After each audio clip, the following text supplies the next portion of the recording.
Morning friends, welcome back to my channel. সবাই কেমন আছো? আই হোপ সবাই খুব ভালো আছো, খুব সেফ আছো আর খুব পজিটিভ আছো।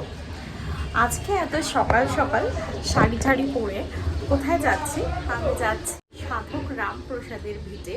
আমার যারা পুরানো ভিউয়ার্স তারা জানো যে আমি আগেও মন্দিরে গিয়ে পুজো দিয়েছিলাম। তো সেই মায়ের কাছে পুনেতে যাবার আগে আমার পুজো দিতে যাচ্ছি।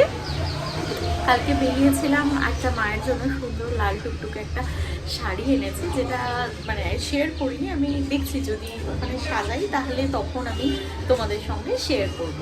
তো বাড়িতে সবাই মিলেই যাব, মানে বাপি যাবে না, আমি, আমার বর আর আমার মা, মানে এবারই শাশুড়ি মা। তো আমরা তিনজন মিলেই যাব পুজো দিতে। তো আমি একদম স্নান টান করে একদম রেডি হয়ে গেছি। তো চলো দিনটা শুরু করা যাক। এই শাড়িটা আমাকে দিয়েছিল আমার এক ফ্রেন্ড ওয়েন্দ্রিলা। তো এই শাড়িটা মানে একদমই নতুন, এর আগে পরা হয়নি। এটা ও আমাকে আইবুড়ো ভাতে এই শাড়িটা গিফট করেছিল। তো ওয়েন্দ্রিলা, যদি তুই আমার ভিডিও দেখিস তাহলে ডেফিনেটলি এই শাড়িটা দেখ। তো শাড়িটা আজকে আমি সুন্দর করে কতটা পরতে পেরেছি, জানি না, একা একা পরেছি। তো দেখ, তো শাড়িটা পরেছি। মায়ের জন্য নেওয়া এই লাল টুকটুকে শাড়ি আমার তো ভীষণই পছন্দ হয়েছে, তাই ভাবলাম তোমাদের সঙ্গেও একবার শেয়ার করি শাড়ির রঙটা। বেরিয়ে পড়েছি বাড়িতে তিনজন মিলে। মিষ্টির দোকান থেকে নিয়ে নিলাম মায়ের জন্য নতুন গুড়ের কিছু সন্দেশ। আসলে মিষ্টির দোকানের ভিডিওটা আরও কেন দেখালাম, সুন্দর করে সাজিয়ে রাখা আছে ক্ষীরের বড়বউ, বুঝি কারোর বিয়ে আছে তাই বোধহয় অর্ডার দিয়েছে সন্দেশের জন্য। ভারী ভালো লাগলো। আর এই কাকিমার কাছ থেকে নিয়েছিলাম জবা ফুলের মালা আর একটা জিপসি দিয়ে বানানো সুন্দর গোলাপ। দুটো গোলাপ নিয়েছিলাম, একটা মাকে দেওয়ার জন্য আর ওখানেই বাবার মন্দিরে বাবাকে একটা দেওয়ার জন্য। কালী নামে দাউড়ে বেড়া ফসলে তছরূপ হবে না, এই গানটি নিছকই একটি গান নয়, এটি হলো আমাদের জীবন নামক একটি সুন্দর ফসলকে বোঝানো হয়েছে।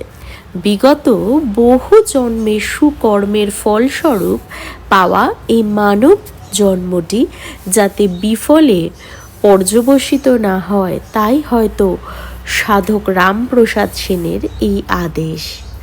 ঠিক যেমনই আদেশ দিয়েছিলেন শ্রী শ্রী ঠাকুর পরমহংসদেব। এক হাতে সংসার রেখে অপর হাতটি ঈশ্বর সাধনায় লিপ্ত করলে এই সংসার বিফলে যাবে না। এই যে নাট মন্দিরে প্রবেশ করে মায়ের পুজো দেওয়া সম্পন্ন হয়েছে। আসলে নাট মন্দিরের ভেতরে ঢুকে মায়ের ফটো তোলা নিষিদ্ধ, তাই মায়ের ফটো আমি সেভাবে দেখাতে পারলাম না। এই হলো বাবার মন্দির পাশেই। তো সেখানে বাবাকে পুজো দিলাম। পুজো দিয়ে এবার তোমাদের সঙ্গে শেয়ার করব সেই পঞ্চবটি বা 5টি বটবৃক্ষ, যেখানে বেড়া বাঁধতে গিয়ে মা জগদীশ্বরীর সঙ্গে সাধক রামপ্রসাদ সেনের প্রথম সাক্ষাৎ। সেখানে তার সেই বিখ্যাত গান কালী নামে দাউড়ে বেড়া ফসলে তছরূপ হবে না। এই পঞ্চবটি তলাই তার সিদ্ধি ও শক্তি লাভ। আসলে আমরা গিয়েছিলাম অন্নকূটের আগের দিন, তাই এত সুন্দর করে মন্দিরের সামনেটা সাজানো হয়েছে। এবার ধীরে ধীরে নিয়ে যাব নাট মন্দির থেকে পেরিয়ে বাইরের দিকে, হচ্ছে তার শক্তির সাধক রামপ্রসাদ সেনের ধ্যান কক্ষ। সেটাও দেখতে পাবে। এই বাঁ দিক থেকে গেলেই সেই ধ্যান কক্ষ দেখতে পাওয়া যাবে। এই মন্দির সম্পর্কে যদি কিছু ইতিহাস জানতে চাও, এর আগের আমার একটি ভিডিও করা আছে, আমি ডেসক্রিপশন বক্সে তার লিঙ্কটা শেয়ার করব, তোমরা সেই ভিডিওটা দেখতে পারো। আই হোপ তোমাদের খুব ভালো লাগবে এবং তোমরা অনেক কিছু জানতেও পারবে। আমি এই ভিডিওর সঙ্গে দিইনি, যেহেতু আমার আগে একটি ভিডিও করা ছিল এই সংক্রান্ত। তো এখানে আমি আর বিশেষ কিছু বললাম না। তো তোমরা যদি আগের ভিডিওটা দেখে নাও তাহলে তোমাদের কাছে সমস্ত কিছু ক্লিয়ার হয়ে যাবে। তো ওই ভিডিওটা চাইলে তোমরা একবার দেখতে পারো। যারা আমার পুরানো ভিউয়ার্স তারা তো দেখেইছো, তবে যারা নতুন ভিউয়ার্স তাদের জন্য এটা রিকোয়েস্ট রইল, ওই ভিডিওটা তোমরা দেখতে পারো। আর এই হলো সাধক রামপ্রসাদ সেনের ধ্যান কক্ষ। এখানে বসে তিনি ধ্যান করতেন। চলো একবার চট করে ভেতরটা দেখে নিই। আর এখানে দুপুরে ভোগের ব্যবস্থাও আছে, ন্যায্য মূল্য দিয়ে তোমাকে ভোগ ক্রয় করে নিতে হয়।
মন শান্তি করে মাকে পুজো দেওয়ার পর এবার অপোজিটের যে দোকানটা দেখালাম রামপ্রসাদ সুইটস, সেখানে গিয়ে গরম গরম কচুরি খেলাম।